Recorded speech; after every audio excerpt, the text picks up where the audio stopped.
নমস্কার বন্ধুরা, সাহিত্য সংলাপে আপনাদের সকলকে স্বাগত।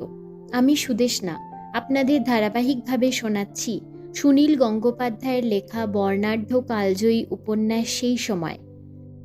আজ ৩২তম পর্ব। চলুন শুরু করা যাক। এপ্রিল মাসের এক সকালে ভারতের মাটিতে পা দিলেন জন এলিয়ট ড্রিঙ্কওয়াটার বিটন। ৪৭ বছর বয়স, স্বাস্থ্যবান, উন্নত দেহ, মন বিবিধ উৎসাহে ভরপুর। তিনি সম্ভ্রান্ত শিক্ষিত পরিবারের মানুষ, নিজেও আইন ও অঙ্কশাস্ত্রে সুপণ্ডিত, অক্সফোর্ডের র্যাংলার। কাব্য সাহিত্য সম্পর্কেও তার যথেষ্ট আগ্রহ। কলকাতা বন্দরে তিনি নামলেন অনেক আশা নিয়ে। বসন্তকালীন বাতাস ও রৌদ্রধৌত এই সুন্দর শহরটি দেখে মুগ্ধ হলেন তিনি। ভারতবর্ষ সম্পর্কে তার আগ্রহ অনেক দিনের। যৌবনে লন্ডন শহরে তিনি যখন আইনজীবী হিসাবে প্রসিদ্ধ হয়ে উঠছেন, সেই সময় একটি অতি কৌতূহলজনক মামলায় ওকালতি করার জন্য তার কাছে একটি প্রস্তাব আসে। ব্যাপারটা স্ত্রীলোকেদের পুড়িয়ে মারা বিষয়। একদল হিন্দু আবেদন করেছিল যে একটি স্বামীর মৃত্যুর পর সেই একই চিতায় তার জীবন্ত স্ত্রীকেও পুড়িয়ে মারার যে প্রথা ভারতে আছে তা আইন করে বন্ধ করা হোক। আরেক দল হিন্দু আবার এই রকম আইনে তাদের ধর্ম কলঙ্কিত হবে বলে এই আইন জারির বিরুদ্ধে প্রিভি কাউন্সিলে আপিল করতে চায়। সেই বিরুদ্ধ পক্ষীয় হিন্দুরাই তার সঙ্গে যোগাযোগ করেছিল। বিষয়টি জেনে প্রথমে বেশ বিমূঢ় হয়ে গিয়েছিলেন বিটন। জীবন্ত নারীকে পুড়িয়ে মারা হবে কিনা তা নিয়েও মতভেদ। সুট্টির কথা তিনি নানান পত্রপত্রিকায় পড়েছেন বটে, কিন্তু তার ধারণা ছিল এসব রূপকথা। ইউরোপেও ডাইনি ঘোষণা করে অনেক নারীকে পুড়িয়ে মারা হয়েছে। ইনকুইজিশনের বহু কদাচারের কথা তিনি জানেন, কিন্তু সে তো মধ্যযুগের কথা। এখন ঊনবিংশ শতাব্দী, মানব সভ্যতার এক নবজাগরণ শুরু হয়েছে। বিজ্ঞান ও প্রযুক্তিবিদ্যার মধ্যে দেখা দিয়েছে অসীম সম্ভাবনা। চতুর্দিকে প্রবাহিত হচ্ছে মুক্ত চিন্তার বাতাস। এর মধ্যে জ্ঞানীদের দেশ ভারতবর্ষে এতখানি কুসংস্কারাচ্ছন্ন অন্ধকার। সেই থেকে জন বিটন ভারতবর্ষীয় সমাজ নিয়ে পড়াশোনা শুরু করলেন। তার স্বদেশে তখন নারী মুক্তির আন্দোলন চলছে। চতুর্দিকে স্থাপিত হচ্ছে নানা ধরনের লেডিজ অ্যাসোসিয়েশন। নারীরা প্রকাশ্যে সভা সমিতি করে পুরুষদের সঙ্গে সমান অধিকার দাবি করছে। বিটন নিজেও মনে করেন যে ঈশ্বর পুরুষ ও নারী জাতিকে সমানভাবেই বুদ্ধি, হৃদয় ও সুখ দুঃখের অনুভূতি দিয়েছেন। এতকাল পুরুষ যে স্ত্রী জাতিকে নিছক ভোগের সামগ্রী করে রেখেছিল এবং সমাজ জীবনে নারীর কোনো ভূমিকাই স্বীকার করেনি, সেটা অন্যায়। ইউরোপে নারীরা একে একে অনেক অধিকার আদায় করেছে, কিন্তু বিটন জেনে দুঃখিত হয়েছিলেন যে ভারতের রমণীরা এখনো পদাবনত। তাদের পুড়িয়ে মারা বন্ধ করা হয়েছে বটে, কিন্তু এখনো তারা সারা জীবন দগ্ধ হয়। বিটন হচ্ছেন সেই ধরনের মানুষ যারা কয়েকটি মহৎ ধারণার পরিপোষণ করেই জীবনটা কাটিয়ে দিতে সুখ পান। ব্যক্তিগত সুখ স্বাচ্ছন্দ্যের চেয়েও পৃথিবীর মানুষের কিছু সুখ বৃদ্ধির চেষ্টা করেই তৃপ্তি পান এই ধরনের মানুষ। বিটন অকৃতদার এবং তার কোনো গৃহবন্ধন নেই। বিলাতে ইস্ট ইন্ডিয়া কোম্পানির কর্তৃপক্ষ যখন তাকে ভারতে আইন সচিব করে পাঠাতে চাইলেন, তখন সে প্রস্তাবে সাগ্রহে সম্মতি দিয়েছিলেন বিটন। প্রত্যক্ষভাবে ভারতবর্ষকে জানার বাসনা তার এতদিনে চরিতার্থ হবে। বিটনের আগমনের অল্পকাল আগে লর্ড ডালহৌসি এসেছেন ভারতের বড়লাট হয়ে। ডালহৌসির আকাঙ্ক্ষা রাজ্য বিস্তারের, তা ছলে বলে ও কৌশলে যে উপায়েই হোক। আর তার আইন সচিব বিটনের বাসনা এই যে নবজাগরণের যে জোয়ার এসেছে ইউরোপে, তারই অনুরূপ কিছু এই প্রাচীন সুমহান সভ্যতার দেশ ভারতবর্ষেও সঞ্চারিত হোক। এই দুই রাজপুরুষেরই অবস্থিতি হল রাজধানী কলকাতায়। পদাধিকার বলে বিটন কাউন্সিল অব এডুকেশনেরও সভাপতি হলেন, অর্থাৎ এদেশের শিক্ষা ব্যবস্থায় তিনিই প্রধান। কলকাতায় উপস্থিত হয়েই তিনি জড়িয়ে পড়লেন নানান কাজে।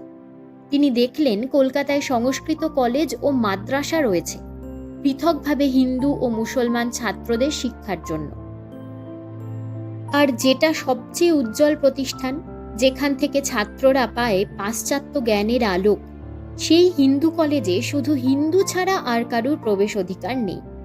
শুধু হিন্দু হলেই হবে না, কিছুটা অন্তত বংশকৌলিন্য না থাকলে যে কোনো ছাত্রই হিন্দু কলেজে পড়তে আসতে পারে না।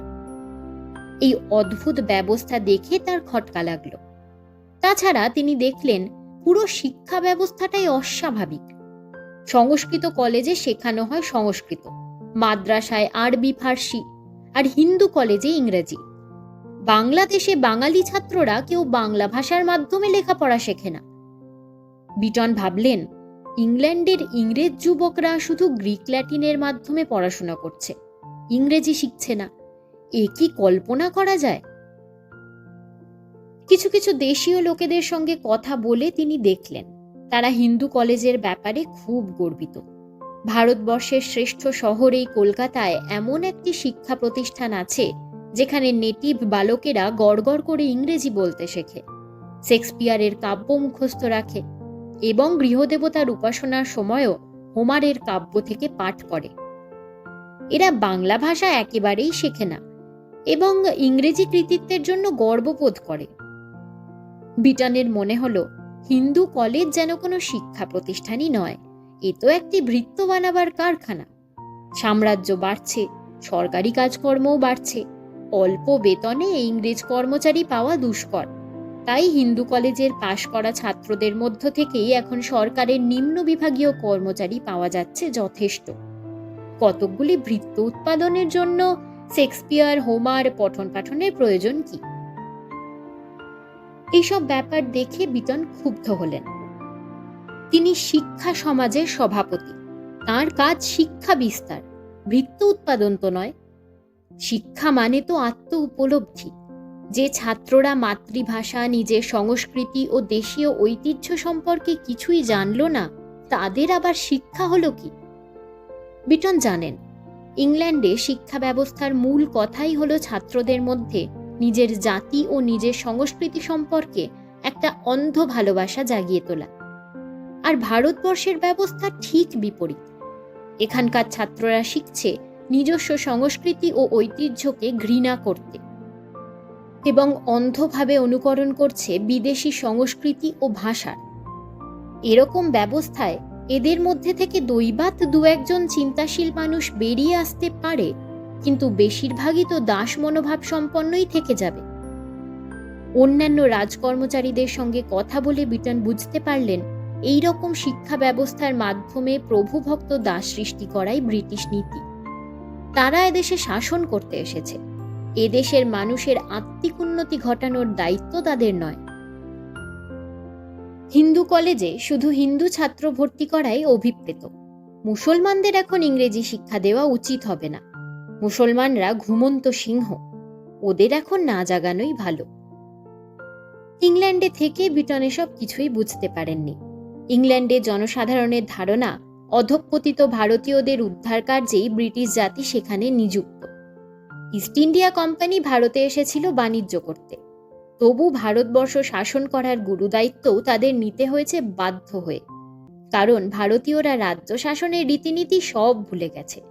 তারা শুধু পরস্পরের মধ্যে দ্বন্দ্ব কলহ করে। কলকাতায় এসে বিটন বুঝলেন স্বদেশে এবং উপনিবেশে ব্রিটিশ নীতি দুরকম। ইংল্যান্ডের পণ্য ভারতে আসে বিনা শুল্কে, আর ভারতীয় পণ্য ইংল্যান্ডে গেলে তার ওপর চড়া হারে শুল্ক বসে, যাতে আস্তে আস্তে ভারতীয় পণ্যের বাজার ইংল্যান্ডে একেবারে নষ্ট হয়ে যায়। ইস্ট ইন্ডিয়া কোম্পানি ভারতের শাসনভার তো নিয়েছে এই উদ্দেশ্যেই। ভারতীয়রা আস্তে আস্তে শিল্প উৎপাদন একেবারেই ভুলে যাবে। জীবন ধারণের জন্য যা কিছু দ্রব্যের জন্য তারা হয়ে উঠবে পুরোপুরি ইংল্যান্ডের শিল্প উৎপাদনের ওপর নির্ভরশীল।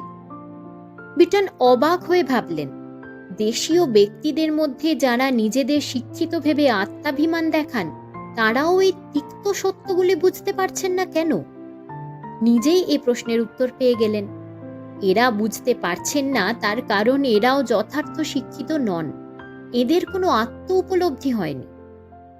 বিটন বুঝলেন তার একার পক্ষে এই সব কিছু পরিবর্তন করা সম্ভব নয়। তবু তিনি নিরুদ্যমী হয়ে বসে থাকার মতন মানুষ নন। কয়েকটি মহান আদর্শকে অবলম্বন করেই যারা জীবন কাটান, তারা বেশিরভাগ ক্ষেত্রেই পারিপার্শ্বিক প্রতিকূলতা সম্পর্কে সম্যক অবহিত থাকেন না। আমরা যাকে বলি বাস্তব জ্ঞান, সেই জিনিস তাদের যথেষ্ট কম থাকে। বিটন তার কার্যকলাপ শুরু করেই একসঙ্গে এ দেশীয় ব্যক্তিদের এবং তার স্বদেশবাসী ইংরেজদের ক্রুদ্ধ করে দিলেন। কৈলাসচন্দ্র বসু নামে হিন্দু কলেজের একজন শিক্ষক খ্রিস্ট ধর্ম গ্রহণ করলেন। অমনি কলেজের অভিভাবক সভার হিন্দু সদস্যরা রুষ্ট হয়ে বললেন, কৈলাসচন্দ্রকে চাকরি থেকে অপসারিত করতে হবে। বিটন বিস্মিত হলেন। ধর্মান্তরিত হওয়াই কি একজন শিক্ষকের অযোগ্যতার পরিচায়ক? কলেজে তো অনেক ইউরোপীয় শিক্ষক রয়েছেন যারা ধর্মে খ্রিস্টান। তাহলে একজন বাঙালি যদি খ্রিস্টান হয়, তবে সে কেন শিক্ষকতা করতে পারবে না? হিন্দু সদস্যরা উত্তরে বললেন, এতে ছাত্রদের সামনে একটি খারাপ দৃষ্টান্ত স্থাপিত হবে। বিটন নতুন এসেছেন, এসব কিছু ভালো করে বুঝে উঠবার আগেই কৈলাসচন্দ্র বসু অপসারিত হয়ে গেলেন। কিছুদিন বাদে গুরুচরণ সিংহ নামে একটি ছাত্র খ্রিস্টান হল। দেশে খ্রিস্টান হবার ধুম পড়ে গেছে। ইংরেজি শিক্ষায় আলোকপ্রাপ্ত যুবকদের ধারণা, খ্রিস্ট ধর্ম গ্রহণ করলেই তারা রাজার জাতে উন্নীত হবে। হিন্দু কলেজের নিয়ম অনুযায়ী গুরুচরণ সিংহ আর ছাত্র থাকতে পারবে না সেখানে। হিন্দু ছাড়া কারুর পাঠের অধিকার নেই সেখানে। কয়েক বছর আগে রাজনারায়ণ দত্তের পুত্র মধুসূদনও খ্রিস্টান হবার পর এই কলেজ ছাড়তে বাধ্য হয়েছিল। কিন্তু এবার বিটন দৃঢ় কণ্ঠে প্রতিবাদ জানালেন। হিন্দু কলেজ পুরোপুরি সরকারের এখতিয়ারে নয়। কয়েক বছর ধরে ইংরেজ সরকার এই কলেজকে কিছু আর্থিক সাহায্য করছেন, কিন্তু কলেজটি স্থাপিত হয়েছিল বেসরকারি উদ্যোগে এবং গণ্যমান্য ব্যক্তিদের দানে। সেই সব ব্যক্তিরা কিংবা তাদের পারিবারিক প্রতিনিধিরা এখনও রয়েছেন কলেজের পরিচালনা সংস্থার সদস্য। তাদের নেতৃত্ব দেন রাজা রাধাকান্ত দেব। রক্ষণশীলতার প্রধান এবং সুদৃঢ়তম দুর্গটি তিনিই রক্ষা করে চলেছেন। হিন্দু সদস্যরা ভাবলেন, পাদ্রীদের মতো বিটনও বুঝি এদেশে খ্রিস্ট ধর্মের বন্যা বইয়ে দিতে চান। সুতরাং রাধাকান্ত দেব প্রমুখ দৃঢ় প্রতিরোধে নামলেন।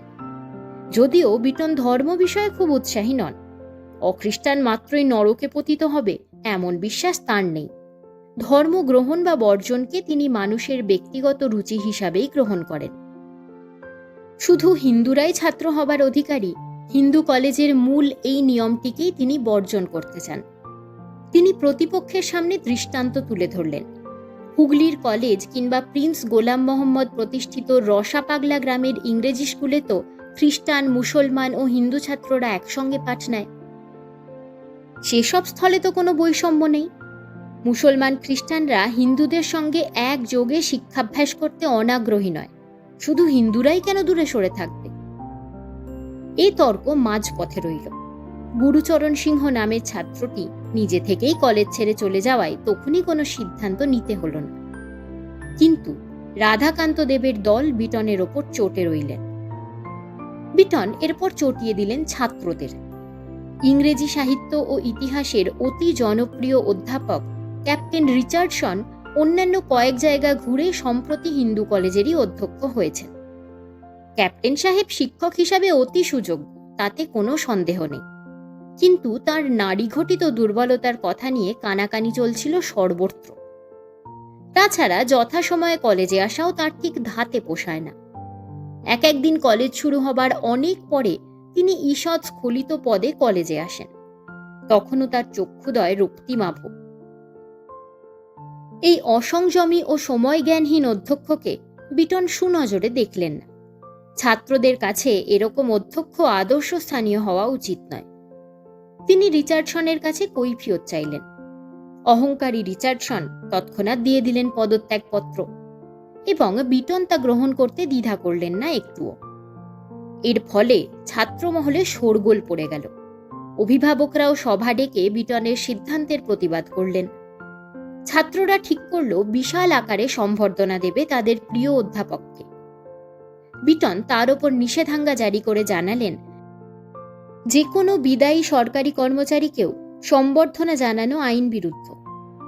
ছাত্ররা একযোগে সংবাদপত্রে লিখল বিটনের এই ধরনের কঠোর হস্তক্ষেপ বিষয়ে। সারা দেশে বিটনের নিন্দা রটে গেল। বিটনের এর পরের উদ্যোগটিতে হাঙ্গামা হলো অনেক বেশি। শিক্ষা বিষয়ের মতন বিটন দেখলেন এদেশে আইন ব্যবস্থার মধ্যেও অনেক বৈষম্য রয়েছে। ইউরোপীয়রা কতকগুলি বিশেষ সুযোগ সুবিধা পায় ও তার অপব্যবহার করে। মফস্বলে ইউরোপীয়রা ভারতীয়দের ওপর যত অত্যাচারই করুক তার কোনো প্রতিবিধান নেই। মফস্বলের কোনো আদালতে ইউরোপীয়দের কোনো ফৌজদারি মামলার বিচার হয় না। বহু ইংরেজ ও অন্যান্য ইউরোপীয়রা ছড়িয়ে আছে গ্রামে গঞ্জে। কয়েক রকমের ব্যবসা তারা একচেটিয়া করে নিচ্ছে। রেশম, চিনি এবং নীল উৎপাদনের জন্য তারা কুঠি স্থাপন করে সেখানে নিজস্ব রাজত্ব চালায়। সেখানে কোনো আইনের শাসন নেই। শ্বেতাঙ্গরা স্থানীয় লোকেদের মারধর করে, বাড়িতে আগুন লাগায় ও যুবতী স্ত্রীদের সবলে ধরে নিয়ে যায়। সরকারের দেশি কর্মচারীরা এদের কোনো কাজে বাধা দিতে গেলেও এদের কাছে অপমানিত হয়, অনেক সময় প্রহৃতও হয়। আইন সচিব হিসাবে বিটন এসব সহ্য করতে রাজি নন। তিনি যে আইন শিক্ষা করেছেন তার মূল কথাই হলো আইনের চোখে সবাই সমান। আমেরিকায় স্বাধীনতার যুদ্ধ ও ফরাসি বিপ্লবের পর সকল মানুষের সমান অধিকারের কথা ইউরোপের বিদগ্ধ মানুষের কাছে স্বীকৃত হয়েছে। বিটন সেরকমই একজন মানুষ। শ্বেতাঙ্গ ও কৃষ্ণাঙ্গ মানুষের জন্য দুরকমের আইনের ব্যবস্থা তিনি মেনে নিতে প্রস্তুত নন। তিনি ইউরোপীয়দের বিশেষ অতিরিক্ত সুযোগ সুবিধাগুলি বাতিল করে দিয়ে নতুন আইনের খসড়া প্রণয়ন করলেন। অমনি গর্জে উঠল বেসরকারি ইংরেজ সমাজ।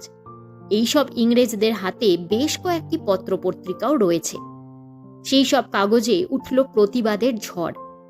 তারা বিটনের এই নতুন আইনের নাম দিল ব্ল্যাক অ্যাক্ট বা কালা কানুন। প্রায় এক যুগ আগে মেকলে সাহেবও এইরকম আইন প্রয়োগের চেষ্টা করেছিলেন এবং সর্বাংশে সার্থক হতে পারেননি। বিটন একেবারে বদ্ধপরিকর। সংবাদপত্রে তাকে নিয়ে যতই গালাগালি কুৎসা চলুক, তিনি পশ্চাৎপদ হবেন না। তবে তিনি লক্ষ্য করলেন নেটিভদের মধ্যে কেউ কেউ তার পক্ষ সমর্থন করতে এগিয়ে আসছেন। রামগোপাল ঘোষ নামে এক ব্যক্তি ইংরেজিতে একটি পুস্তিকা প্রকাশ করেছেন তার সপক্ষে। তবু শেষ পর্যন্ত হেরে গেলেন বিটন। লর্ড ডালহৌসি দেশীয় রাজন্যবর্গের বিষয় সম্পত্তি কেড়ে নেবার পরিকল্পনাতেই তখন ব্যস্ত। তিনি তুচ্ছ আদর্শগত কারণে ইংরেজ সম্প্রদায়কে চটাতে চান না মোটেই। সরকার বিটনের নতুন আইনের খসড়া বাতিল করে দিল। উল্লাসের কলরোল পড়ে গেল ইংরেজ সমাজে। বিটন সেদিন একা বসে রইলেন নিজের পক্ষে। হিন্দু কলেজেও তিনি সব সম্প্রদায়ের ছাত্রদের প্রবেশ অধিকার দিতে পারেননি। আইনের বিচারের ক্ষেত্রেও তিনি শ্বেতাঙ্গ ও কৃষ্ণাঙ্গদের সমান সুযোগ দিতে পারলেন না চেষ্টা করেও। এরই মধ্যে একদিন সকালে তার খানসামা এসে খবর দিল যে একজন দেশীয় বাবু তার সঙ্গে দেখা করতে চান। বিটন বাবুটিকে ভেতরে নিয়ে আসার অনুমতি দিলেন। কোট প্যান্টে সুসজ্জিত একজন সুপুরুষ বাঙালি এসে ঢুকলেন ঘরে। তার হাতে একখানি বই। তিনি হিন্দু কলেজের ভূতপূর্ব ছাত্র গৌরদাস বসাক। বিশুদ্ধ ইংরেজিতে গৌরদাস বললেন, মিস্টার বেথুন, আমি যে আপনার অমূল্য সময় ব্যয় করাইতে আসিলাম সেজন্য মার্জনা করিবেন কি? বিটন একটু হাসলেন। তার নামের বানান দেখে নেটিভরা প্রায় সকলেই তাকে বেথুন বলে সম্বোধন করে। তিনি প্রথম প্রথম সংশোধন করে দিতেন, এখন আর করেন না। বানানটি অন্যরকম, সকলকে বোঝানো সম্ভব নয়। তিনি একটি কেদারা দেখিয়ে দিয়ে বললেন, ভদ্র মহাশয়, আসন গ্রহণ করুন, তাহার পর আপনার বক্তব্য শুনিব। গৌরদাস বললেন, মহাশয়, আমার বক্তব্য অতি সামান্য। আমার এক বন্ধু একটি কবিতা পুস্তক প্রণয়ন করিয়াছেন। আপনি স্বয়ং বিদ্বান এবং সাহিত্য অনুরাগী। সেই বিবেচনায় আপনাকে সেই পুস্তকের এক কপি উপহার দিতে আসিয়াছি। যদি অনুগ্রহ করিয়া তাহা গ্রহণ করেন। বিটন জিজ্ঞাসা করিলেন, কবিতা পুস্তকটি আপনার রচনা নহে? গৌরদাস বলিলেন, না মহাশয়, ইহা আমার এক আবাল্য সুহৃদের। তিনি মাদ্রাজে থাকেন। তিনি এক্ষণে কলিকাতায় উপস্থিত থাকিলে অবশ্যই স্বয়ং আসিয়া আপনার সমীপে কেতাবটি পেশ করিতেন। তাহার অনুরোধেই আমি। বাংলা কবিতা পুস্তক? দুঃখের বিষয়, আমি বাংলা পড়িতে জানি না। না মহাশয়, ইহা ইংরেজিতে রচিত। ইহাতে অতিশয় উচ্চাঙ্গের সব কবিতা গ্রন্থিত হইয়াছে। বিটন হাত বাড়িয়ে বইখানি নিলেন। বইখানি সুন্দর করে বাঁধানো, ভিতরে তার নামের নিচে কবির স্বাক্ষর। কবির নাম মাইকেল মধুসূদন দত্ত। বইটির নাম ক্যাপটিভ লেডি। বিটন পৃষ্ঠা উল্টে উল্টে দেখতে লাগলেন রচনার নিদর্শন। গৌরদাস বিনীতভাবে বললেন, আমার এই সুহৃদটি অতি অল্প বয়স হইতেই ইংরেজিতে কাব্য রচনা করিয়া বহু জনকে চমৎকৃত করিয়াছে। ক্রমে সে মিল্টন বায়রনের সমগোত্রীয় হইয়া উঠিবে, এই আমাদের বিশ্বাস। বিটন একটি দীর্ঘশ্বাস ফেলে বইটি মুড়লেন।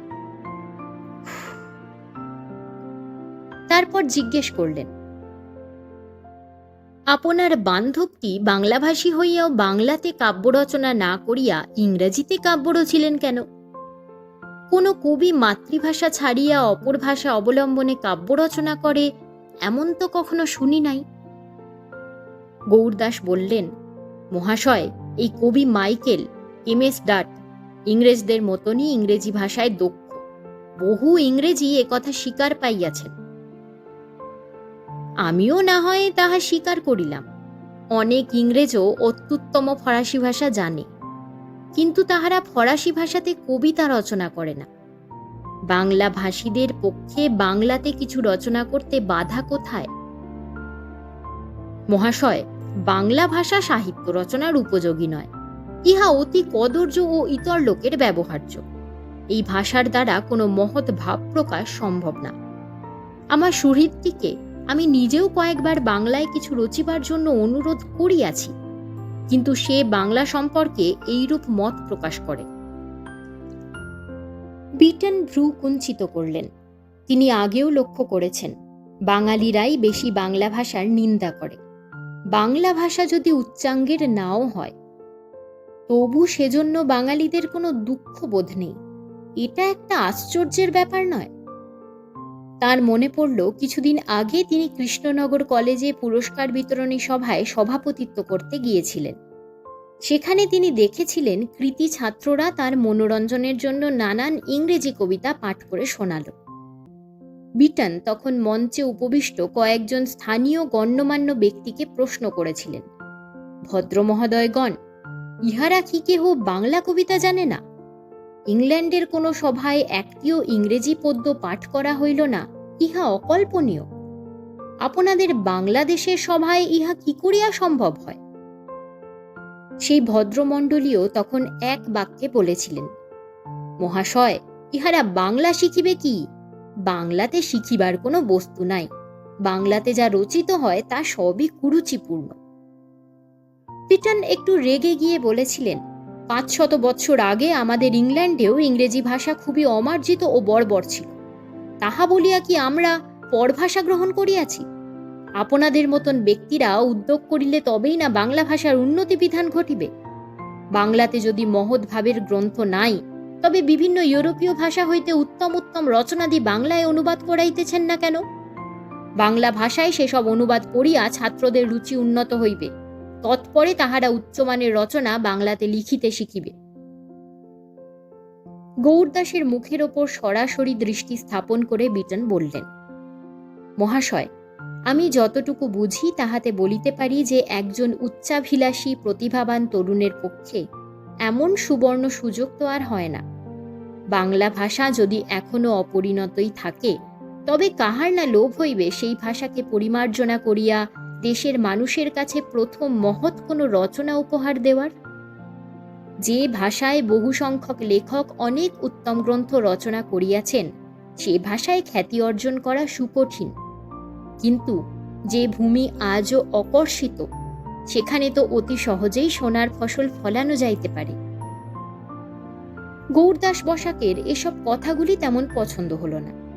তিনি ভেবেছিলেন মিস্টার বেথুনের মতন একজন মাননীয় ইংরেজের কাছ থেকে তিনি একটি প্রশংসাপত্র আদায় করে মধুর কাছে পাঠিয়ে দেবেন। কিন্তু এ সাহেব যে উল্টো রকমের কথা বলে। গৌরদাস উঠে দাঁড়িয়ে বিনীতভাবে বললেন, মিস্টার বেথুন, আপনার উপদেশ আমি নিশ্চিত আমার বন্ধুকে জানাইব।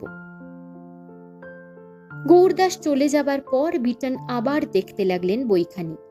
কিছু অংশ পাঠ করলেন মনঃসংযোগ করে। তিনি হতাশ হলেন। কতখানি ইংরেজি ভাষার চর্চা করেছে এই কবি, তার প্রাণপণ প্রমাণ দেবার চেষ্টা আছে এই বইখানির মধ্যে। কিন্তু এতে কাব্যের নামগন্ধও নেই। এই ব্যক্তির পক্ষে ইংরেজি ভাষার কবিদের মধ্যে স্থান গ্রহণ করা যেন প্রায় এক মুন্ডহীন ধরের দিবা স্বপ্ন। এদেশের ধারণা অনুযায়ী এ ব্যক্তি শিক্ষিত, কিন্তু বিটনের মতে যতই ইংরেজি শিক্ষা করুক তবু এই রকম ব্যক্তি শিক্ষাহীন, কারণ এদের আত্ম উপলব্ধি হয়নি।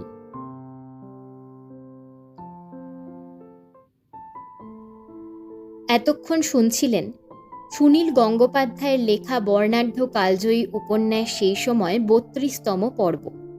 উপন্যাসটি ধারাবাহিকভাবে একটি পর্ব করে আসছে। যদি আমার পাঠ আপনাদের ভালো লেগে থাকে তাহলে চ্যানেলটিকে দয়া করে সাবস্ক্রাইব করবেন।